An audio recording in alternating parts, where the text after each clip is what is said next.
Mark chapter 13. And as he came out of the temple, one of his disciples said to him, "Look, teacher, what wonderful stones and what wonderful buildings." And Jesus said to him, "Do you see these great buildings? There will not be left here one stone upon another that will not be thrown down." And as he sat on the Mount of Olives opposite the temple, Peter and James and John and Andrew asked him privately, "Tell us, when will these things be, and what will be the sign when all these things are about to be accomplished?" And Jesus began to say to them, "See that no one lead you astray. Many will come in my name, saying, 'I am he,' and they will lead many astray. And when you hear of wars and rumors of wars, do not be alarmed. This must take place, but the end is not yet. For nation will rise against nation, and kingdom against kingdom. There will be earthquakes in various places. There will be famines. These are but the beginning of the birth pains. But be on your guard, for they will deliver you over to councils, and you will be beaten in synagogues, and you will stand before governors and kings for my sake, to bear witness before them. And the gospel must first be proclaimed to all nations. And when they bring you to trial and deliver you over, do not be anxious beforehand what you are to say, but say whatever is given you in that hour, for it is not you who speak, but the Holy Spirit. And brother will deliver brother over to death, and the father his child, and children will rise against parents and have them put to death. And you will be hated by all for my name's sake, but the one who endures to the end will be saved. But when you see the abomination of desolation standing where he ought not to be, let the reader understand, then let those who are in Judea flee to the mountains. Let the one who is on the housetop not go down, nor enter his house to take anything out. And let the one who is in the field not turn back to take his cloak. And alas for women who are pregnant and for those who are nursing infants in those days. Pray that it may not happen in winter. For in those days there will be such tribulation as has not been from the beginning of the creation that God created until now, and never will be. And if the Lord had not cut short the days, no human being would be saved. But for the sake of the elect whom he chose, he shortened the days. And then if anyone says to you, 'Look, here is the Christ,' or 'Look, there he is,' do not believe it. For false Christs and false prophets will arise, and perform signs and wonders, to lead astray, if possible, the elect. But be on guard. I have told you all things beforehand. But in those days, after that tribulation, the sun will be darkened, and the moon will not give its light, and the stars will be falling from heaven, and the powers in the heavens will be shaken. And then they will see the Son of Man coming in clouds with great power and glory. And then he will send out the angels and gather his elect from the four winds, from the ends of the earth to the ends of heaven. From the fig tree learn its lesson. As soon as its branch becomes tender and puts out its leaves, you know that summer is near. So also when you see these things taking place, you know that he is near, at the very gates. Truly I say to you, this generation will not pass away until all these things take place. Heaven and earth will pass away, but my words will not pass away. But concerning that day or that hour, no one knows, not even the angels in heaven, nor the Son, but only the Father. Be on guard, keep awake, for you do not know when the time will come. It is like a man going on a journey, when he leaves home and puts his servants in charge, each with his work, and commands the doorkeeper to stay awake. Therefore, stay awake, for you do not know when the master of the house will come, in the evening, or at midnight, or when the rooster crows, or in the morning, lest he come suddenly and find you asleep. And what I say to you, I say to all, stay awake." Mark chapter 14. It was now 2 days before the Passover and the feast of unleavened bread. And the chief priests and the scribes were seeking how to arrest him by stealth and kill him. For they said, "Not during the feast, lest there be an uproar from the people." And while he was at Bethany in the house of Simon the leper, as he was reclining at table, a woman came with an alabaster flask of ointment of pure nard, very costly, and she broke the flask and poured it over his head. There were some who said to themselves indignantly, "Why was the ointment wasted like that? For this ointment could have been sold for more than 300 denarii and given to the poor." And they scolded her. But Jesus said, "Leave her alone. Why do you trouble her? She has done a beautiful thing to me. For you always have the poor with you, and whenever you want, you can do good for them. But you will not always have me. She has done what she could. She has anointed my body beforehand for burial. And truly I say to you, wherever the gospel is proclaimed in the whole world, what she has done will be told in memory of her."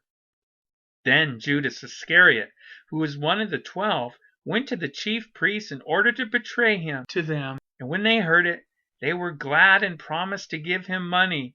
And he sought an opportunity to betray him.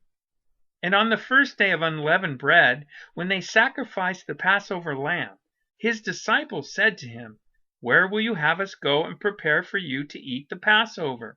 And he sent 2 of his disciples and said to them, "Go into the city, and a man carrying a jar of water will meet you. Follow him, and wherever he enters, say to the master of the house, 'The teacher says, where is my guest room, where I may eat the Passover with my disciples?' And he will show you a large upper room furnished and ready. There prepare for us." And the disciples set out and went to the city, and found it just as he had told them, and they prepared the Passover. And when it was evening, he came with the 12, and as they were reclining at table and eating, Jesus said, "Truly I say to you, one of you will betray me, one who is eating with me." They began to be sorrowful, and to say to him one after another, "Is it I?" He said to them, "It is one of the 12, one who is dipping bread into the dish with me. For the Son of Man goes as it is written of him. But woe to that man by whom the Son of Man is betrayed. It would have been better for that man if he had not been born." And as they were eating, he took bread, and after blessing it, broke it, and gave it to them, and said, "Take, this is my body." And he took a cup, and when he had given thanks, he gave it to them, and they all drank of it. And he said to them, "This is my blood of the covenant, which is poured out for many. Truly I say to you, I will not drink again of the fruit of the vine until that day when I drink it new in the kingdom of God." And when they had sung a hymn, they went out to the Mount of Olives. And Jesus said to them, "You will all fall away, for it is written, I will strike the shepherd, and the sheep will be scattered.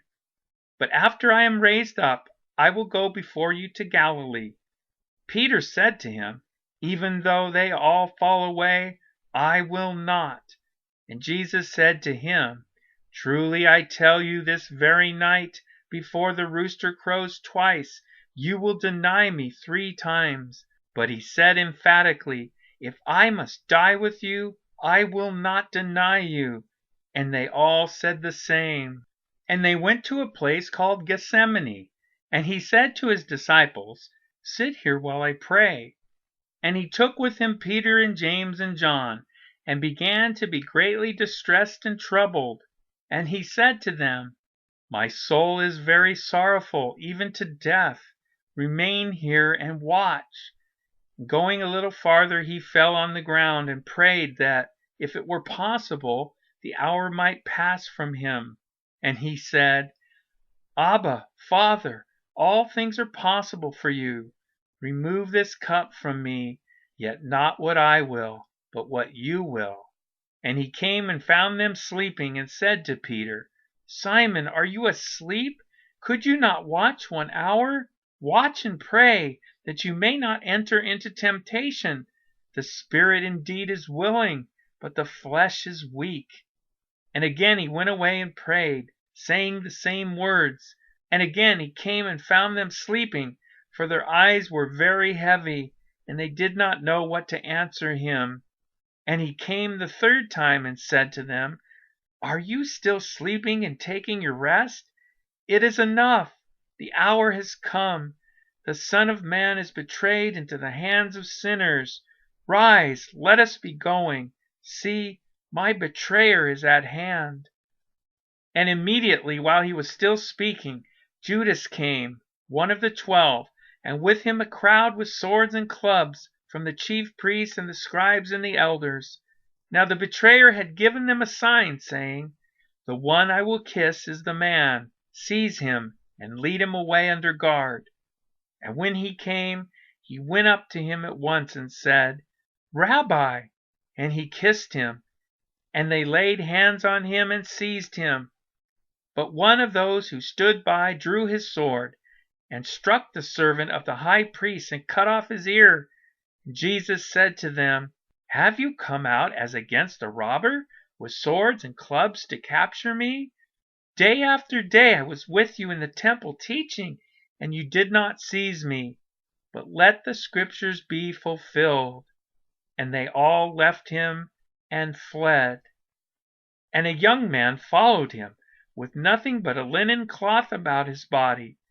And they seized him, but he left the linen cloth and ran away naked. And they led Jesus to the high priest. And all the chief priests and the elders and the scribes came together. And Peter had followed him at a distance, right into the courtyard of the high priest. And he was sitting with the guards and warming himself at the fire.